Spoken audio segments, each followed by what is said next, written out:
Hi guys. Today I just wanted to share this video. In fact, this video is dedicated to the young people of this country, or maybe the so-called young people, because sometimes you find some people who are not necessarily young, but they still fall under that category of being called young. I don't know how people feel about that. But anyway, this is a video that is inspired by the fact that the 29th is just next door. I'm really excited about it, and I wish everyone well. And I wish that everyone can be so responsible to keep the 29th a very safe day, a day that you can all remember without any horrible incidents. I am the founder of ProMedical Business Accelerator. I want to say to the young people, as the founder of a Business Accelerator is there.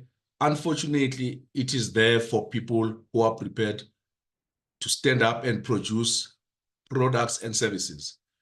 Of course, it will depend on the kind of education that you have received in the country. If you are a person who have studied the relevant courses, or you have studied the relevant subjects when you're at school, or courses when you're at tertiary, and then you will fit in. And by that, I mean specifically that we're looking at people who have studied science subjects, not political science. That's not exact science. We're talking about people who have studied exact science. Okay, now, Business Accelerator is there for you guys. And if you want to contact me, you can always dial this number. You save it first on your contacts, and then you go to WhatsApp and you type hi. 066 258 2262. It works on your WhatsApp only. And you cannot call on that one, on that number. You just send a WhatsApp. Coming to the message that I have for the young people of this country, I want to say to you guys, put no hope on the politicians on the 29th. Politicians, they don't work for you. They will never work for you. In life, you work for yourself. Not even your parents can work for you. They can feed you, they can raise you, but they cannot work for you. You work for yourself. And politicians, they work for themselves. They can promise you heaven and earth, but they will give nothing to you because they owe you nothing. But they will promise everything to you. Today, we are sitting with about 2.5 million illegal immigrants in this country. And some of these politicians, they are not afraid to tell us or tell you that, in fact, they want to add more. They don't see a problem with adding more. Meaning that 2.5 million illegal immigrants in this country means nothing. And it's all in the name of brothers and sisters who are told that these people who are here illegally, I'm not talking about people who are here illegally, who are told that there's nothing wrong because these are our brothers and sisters. And then they come, cross the border, and they are here, they settle here, and they consume everything, or quite a lot of chunk that is supposed to be going to the local people, and it ends up with them. All in the name of brothers and sisters. And you wonder, how does it work? Can you have your brothers and sisters flocking in your house willy-nilly any day unannounced, and then you say, well, it's fine, they can just open the door, go to your fridge, take a piece of cheese and eat, go into your bedroom and sleep? Even my brothers and sisters don't do that. They are not allowed. They can't do that. They have got to call me if they want to visit me. I love them, but if they want to visit me in my house, they need to call. We'll make a day, we'll organize, and have something nice together. As if that is not enough, guys, that we have 2.5 million illegal immigrants in this country. We only have 7 million registered taxpayers, what we call direct taxpayers. Only 7 million. On top of that, we have got about 25 million social grant recipients. Now, I'm excluding those who are receiving the grant as a result of COVID. I'm just talking about the regular social grant recipients. There are about 28 million. The national unemployment rate is sitting at about 35%. The young people now, between the ages of 25 to 35, 42% of them are unemployed. And then the young people between the age of 15 to 24, 63% of them are unemployed. And you are telling me that on the 29th, you are going to vote for people who are saying they want more people to come here because these are our brothers and sisters. Please, guys, you better wake up and smell the coffee. Or if you are smoking your socks, you better stop now. They don't work. Ideology does not put bread on the table. In fact, the ideology puts poverty on the table. And some of these ideologies that some of you young people follow, these are old, tired, outdated ideologies. They failed everywhere in the world. And then you listen to people who say they can actually implement these ideologies here. These ideologies were rejected everywhere where they started. And somebody is telling you that you can actually implement these ideologies and you'll be successful economically. You'll solve all these problems that I've mentioned. The truth is that you will never solve even a single or even half of it. In fact, you will have more problems than we have ever seen before. Ideologies, they bring about poverty and death. To give you an example, there's a guy called Mao in China. That guy, he murdered his own people to force down the ideology down the throats of the people of China. That man, they don't want to talk about that. I can tell you right now. Nobody wants to talk about that in China. They don't discuss that. People were murdered to the tune of about 40 to 80 million people. And why were they murdered? Because this so-called communism or so-called socialism and ideology was being forced down their throats. Stalin killed about 42 million of his own people. And again, all in the name of communism. I'm just demonstrating, guys, that you must be very careful when you deal with these ideologies. They are very, very dangerous. People die out of these things. In fact, people died. And if you embrace these things, people are still going to die. And maybe it will be you, maybe it will be me, maybe it will be our relatives. I'm warning you, especially the young people. If you want to see a brighter future, stay away from these things. They are very dangerous. Now, yes, some people will also argue that, yeah, well, even the West has killed many people too. But there's one thing about the West. Free market system, what we call capitalism these days, has never been forced down anybody's throat. People went to it because they saw that they can get something out of it. Because remember, capitalism was born out of innovation. People were innovating. Of course, capitalism was bad at the beginning. I'm talking about 1860. It was bad. Many people actually died, no, 70, maybe 1760, yes, was around there. People died in the factories. The working conditions were horrible. But capitalism has adapted. It has embraced all those things that the likes of Karl Marx were talking about and complaining about. The likes of Engels. They wrote a lot of books, but today capitalism has adapted. We no longer have child labor. We no longer have unsafe workplaces where some of the metals were flying in a factory like bullets and people were losing their eyes. We no longer have that. We have got workmen's compensation plans. We have got medical aids. We have got 8 hours prescribed working hours.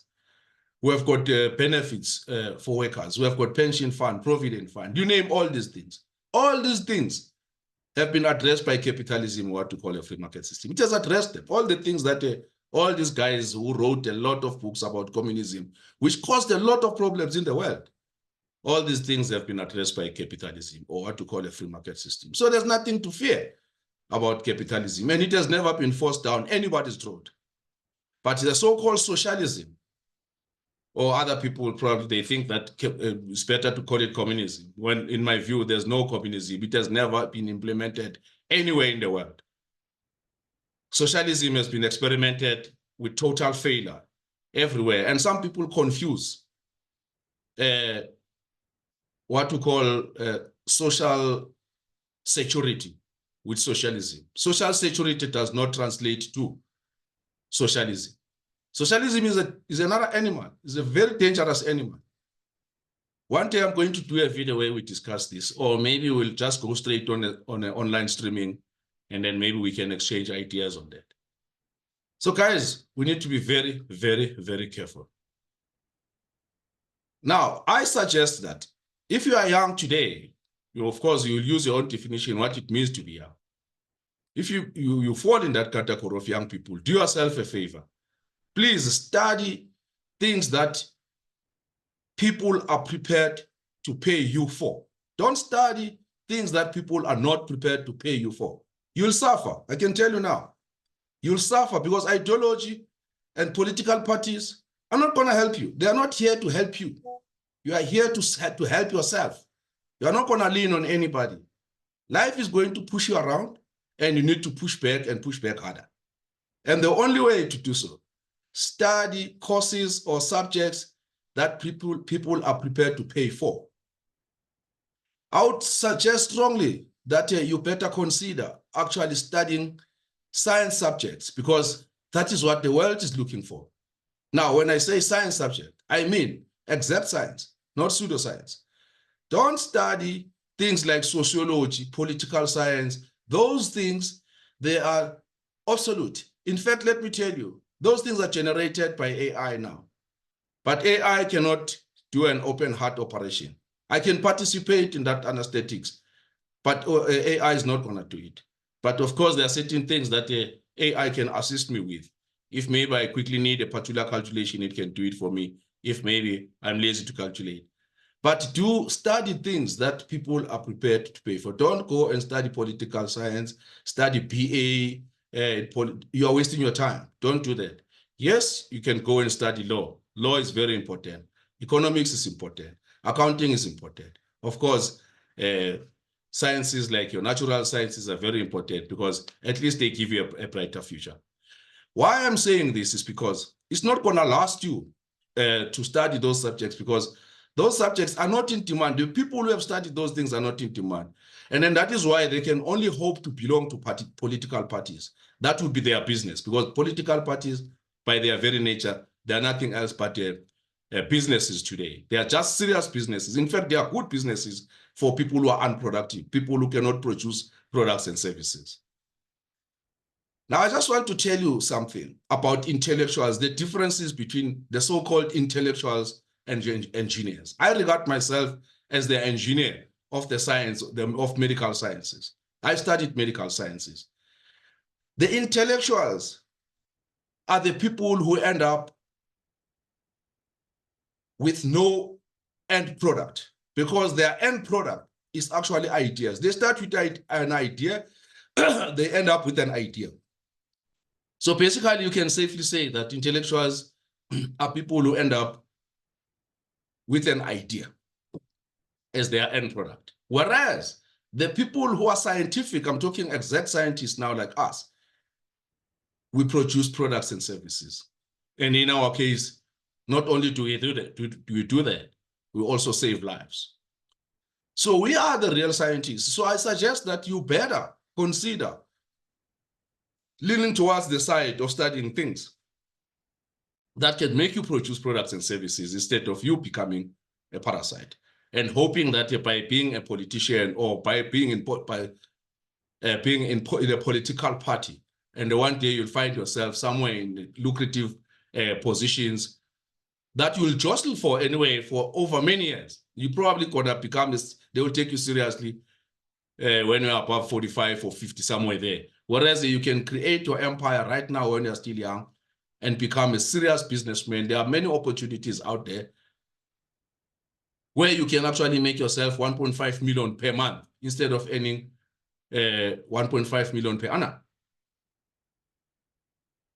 Let me share some tips. To be a producer of products and services, you have got to seriously look at your education. What is it that you are studying? Now, I looked at the figures of 2022. I found that the government was employing just above, a little above 1.3 million. That's what the government was employing. Now I ask myself, if a person is doing these courses that do not make one, or that does not make a person produce products or services, so is that person hoping to be employed by government? I mean, we're about 60 million in this country, if not more, excluding, of course, the illegal immigrants that are here and that are still going to come, because some of these political parties, they say they must actually find very creative ways of coming in. They are welcome. So now, with only 1.3 million jobs available in government, I ask myself, how are you on planet Earth? Are you going to fit there if you don't have the courses that can make you produce products and services? So you're doomed. If you don't see it today, forget it. You finished. Okay. Now, to create jobs, guys, it's not something that the government can wake up and do. Of course, the government has got a responsibility to come up with policies that are going to assist an environment, or create an environment where jobs can be created. Those policies, of course, they will translate into how we relate with the outside world and internally. To create jobs, the first thing that you need, you'll never create jobs without growing the economy. So when these people go around telling you they're going to give you land, they're going to create jobs, stop load shedding, there's nothing like that. I can tell you right now, they can't do it. If they were saying they were going to grow the economy, then the next thing would be how? Okay. Because to create jobs, you have got to grow the economy. Now, economic growth is not something that you wake up and do the following day. Even after 1 year, you still cannot do it. You have got to lay down sound policies that are going to actually attract investments from outside the country. And you have got to invest in education. When I say education, I'm talking about education that leads to industrialization. We have got to industrialize, and we need to innovate, and then we can export, but whatever we produce inside the country. But at this rate, ourselves right now, with the education that we have, there's no way we can compete with anybody. That is why we'll always be consuming things that we don't produce, right? And we won't produce things that we need to consume because we don't have the education to support that. That is why I'm saying, look at what you are studying before we can even talk about creating jobs. Now, economic growth simply means industrialization, but industrialization means good education. Without good education, it's impossible. You can't compete. And all these things, they happen in a free market system. This common system that the so-called socialists, or what they call themselves, Leninists, this is what they call Marxist-Leninist leaning, or Marxist-Leninist groups. Hey guys, please, walk away from those people. They're wasting your time. Okay?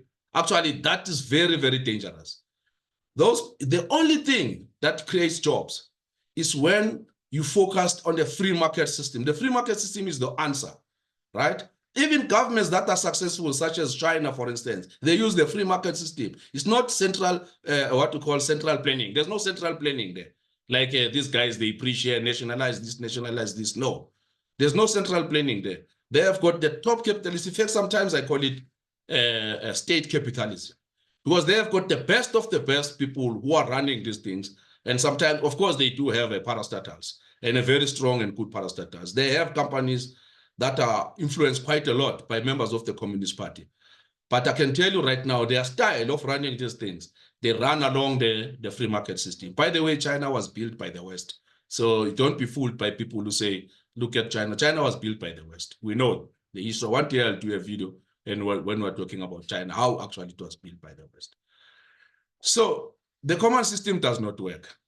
Okay. And China is not a socialist country. It's a capitalist country, like I told you now. Maybe you can say it's another form of capitalism. But the only problem with them is that they tend to be very tough and hard, or the super successful business people. And then that happens all under the name of clipping their wings. Look at what happened to Jack Ma, for instance. Jack Ma disappeared for a long time, and then nobody could account for him. And then when he showed up, he could not say anything where he was. So those are the things that we don't want as a democratic South Africa. So we've got to protect those things. Those are the things that we fought against, and we cannot afford to lose. So for us to protect ourselves against these things, we need to actually stand up and fight anybody who is suggesting that we need to go that route. We don't want to go that route. People died for this democracy. We lost our brothers and sisters, and we don't want to go there. And then some people say, well, you need a controlled democracy. I don't think there's anybody who should be controlling anyone. I'm free to live in this country. I must freely live freely, do what I want to do. I must be as rich as I want if I want to. And if I'm poor, the government should assist me if I don't have a meal per day. That's why I always applaud the government of the day to say, look, it's good, because I know what it means not to have a meal per day. At least those people who have nothing and they get something. That, of course, we promote and we love that. We smile when we hear and see people saying, at least I've got a meal per day. Okay, so guys, be very careful. What is my view about what is coming now on the 29th? Guys, my view is very simple. If I look at our country, I say our country does not need politicians. Politicians are just nothing else but parasites. And to me, they are very sophisticated con men. Those are con artists. You get nothing out of them. It's promise. You see all these posters everywhere. They have spent a lot of money, millions, putting these posters just to capture your eye and convince you that they are there to help you. They are not there to help you. There are two businessmen that I take my hat off. You understand? Not politicians. They are not politicians. Gayton is not a politician. Herman Mashaba is not a politician. Those two guys, I trust them. I can sleep next to those guys, because I know they have got no ideology in their heads. They have got the interests of the people of South Africa at heart. I know they have made their money. How they made their money, I know. I mean, Herman Mashaba, I know himself. I know Gayton. How they made money is none of anybody's business, because these are entrepreneurs. We, of course, if there was a PE there, whatever benefits, the PE is a law, they benefited. But at least I know they started as entrepreneurs, probably PE found them somewhere and then they benefited. And to me, there's nothing wrong. I'm an entrepreneur myself. That is why today, in fact, I've got this program called Business Accelerator, Pro-Medical Business Accelerator, where we're actually looking at financing, mentoring, not only mentoring and financing, but also putting systems for business. We want the businesses to fly. That's what we are doing. And like I said, I gave you the number earlier on. Those who want to fly, or startups who want to start, they've got ideas. Don't waste time, please. Send a WhatsApp to that number, 066-258-2262. Okay, so guys, my bet is that I'm looking at these two guys. I'm saying, if these two businessmen can be given a chance nationally, you look at them and say, let's try them. They're not going to fail us, I can tell you right now, because they don't have this baggage of ideology, things that don't work, things that have failed everywhere. If, for instance, maybe one or the other you don't like, you don't want, or you didn't give them Gauteng, you didn't give them your national vote. Okay, try them on Gauteng then. Let us just take one province, and protect it. Let's take Gauteng. We cannot afford to have Gauteng messed up like this. Gauteng is messed up. You know why? Because there's everybody coming from all over. Everybody wants to come and loot Gauteng. They finished looting their provinces wherever they come from. Now their mission is to come and loot Gauteng. Okay. So here's my suggestion. If you don't give these two guys that I've mentioned, Gayton and Herman, you don't give them your national vote, and then maybe look at giving them Gauteng. We can have Gauteng clean, well-run, organized. This is the hub of the economy of South Africa. And the guys, this nonsense that has been happening in Ekurhuleni, I'm from Ekurhuleni, I hate it. Because these people, they come from wherever they come from to come and mess us up here. You see? So if you don't give these guys Gauteng, I would be very, very sad. And then perhaps now, and I'm going to say this now, that I believe that when people are given their own places, they can run them properly. It's like if you are given to run your family or your house or people that you know, your relatives and so forth, you run them proper and compete with other families. I think if you give these guys this Gauteng, if maybe you could not, you felt you can't give them a national, then I say, I would be sad, but I suggest let's try them with Gauteng. Now, because Gauteng needs business people. It does not need the ideologies. It just needs people who can actually run Gauteng as a business, and then so that everybody who is in Gauteng can benefit. Okay. What about KZN? KZN, I would strongly suggest that they give it to two people, Mr. Hlabisa and Msholozi. Why? Those people, they are running two strong regional parties, right? That's what I see with the Msholozi, who's running a regional party, popular Lapana, which is very good. Mr. Hlabisa is doing well there, and then they must just take KZN. And KZN actually has been given to them on a silver platter. You see, as a Zulu myself, I would say, guys, just take KZN and it's yours, period.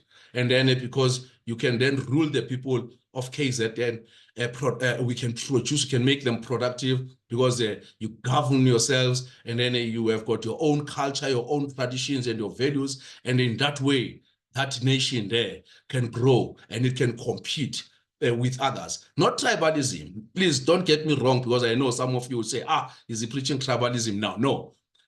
Tribalism is outlawed in this country. It's a criminal offense to practice tribalism. But there's nothing wrong to have people who speak the same language, who have got the same culture and the values, coming together and building their own state. Because then, in fact, it should come down to federal states. That's where it should come down. Then, in that case, you have got these people who produce whatever they want to produce, and then some of us from other provinces, we can also buy from them. I suggest that we give KZN to Mr. Hlabisa and Msholozi. Those are people, they will sit down, they speak the same language, they'll understand each other, and I can tell you, I can bet right there if they will govern KZN very well.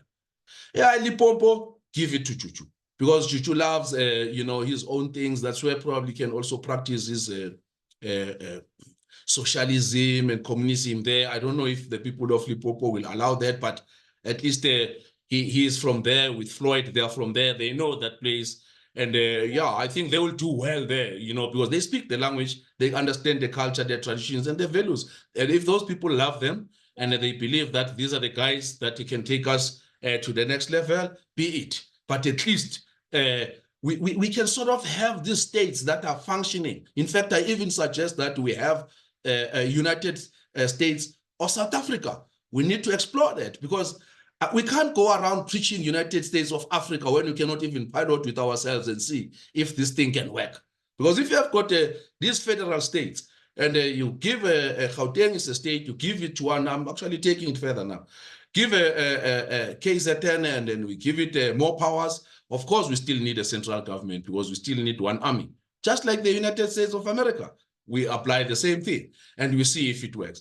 And by competing against each other, you will see now that actually the economy grows, and not only it grows, but it grows faster. Of course, Western Cape, give it to Steenhuisen. There's nothing wrong in having the white people there, having the Western Cape, and then they will stay there with their colored counterparts, their black people there, they will share. But at least we know, we've seen that Steenhuisen and these guys, they can actually govern something, you understand? And keep it like that, keep it simple, and they will see productivity. Free State, shame.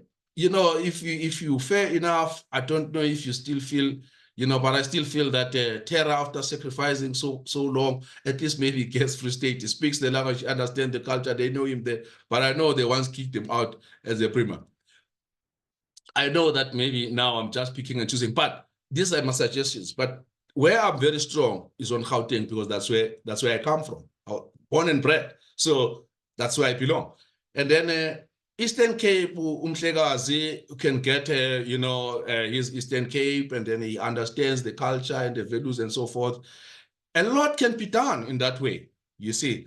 And then I'm not quite sure with Northern Cape and maybe you can also make suggestions, and Northwest, maybe, Cyril and Mapilo or whatever, they can probably see what they do with that. At least they get something. But what I'm trying to say, guys, is that we need to start looking at things for what they are and stop this thing of thinking that having this gigantic country that is just one. We are not one. We are not one. That's the fact. And we must not be affected by things that are created by centralism. You find this government that says no other unitary state. So you can't do that. You can't do that. Everything must come from the central government. That is a problem. We need more powers going to the provinces so that the provinces can be actually fully fledged state. And then, of course, functions such as the army and so forth, they will always remain central. And once we are able to function as federal states like that, I'm telling you, we're going somewhere. But the whole idea of saying, no, we can't, and the people must not misunderstand me. I'm not talking tribalism here. Tribalism is criminal offense. You cannot practice it. If you go to Limpopo, you are free to go to Limpopo. If you go to Western Cape, you are free. Nobody can stop you. But what I'm talking about here, I'm talking about federal states. So these things are created because we understand that if you give certain people, certain leaders who come from there who understand the language, they will govern better. And then national, of course, it's a question of everybody contesting for national positions. But I can tell you the people who should win and who should always win are people who are pro-capitalism. Capitalism is the only way. Of course, capitalism has got to be regulated. That is why it's so much regulated even today. Because if you don't regulate it, you let it run amok, it can be very dangerous, just like your socialism. But capitalism, free market system is the way to go. Central command, that's nonsense. It should not have it must never ever happen that thing. That's disaster. It has failed everywhere. So guys, by that, that's my little contribution, guys. I wish you can just listen. Even if you don't like this video, just listen to it. And then maybe one day it will make sense when things are going wrong. Maybe you'll remember this video. What are my predictions here? Of course, I do predict that things are going to go wrong for the ruling party. It will fall, definitely fall below 50. And then, of course, once it does that, and then the next better partner or a party to partner with is obvious. It will be Steenhuisen. Okay, that's given. All right, and then of course, if there are issues, and then it will be a PA. But for me, I'm saying to you guys, look at these two guys. Gaiti, look at them. I can bet those guys will deliver the goods, and then they are still very young and energetic. So give them a chance. I can tell you, you're getting a lot out of these guys. Okay, thanks a lot, guys, and thank you very much. Thanks for watching my video.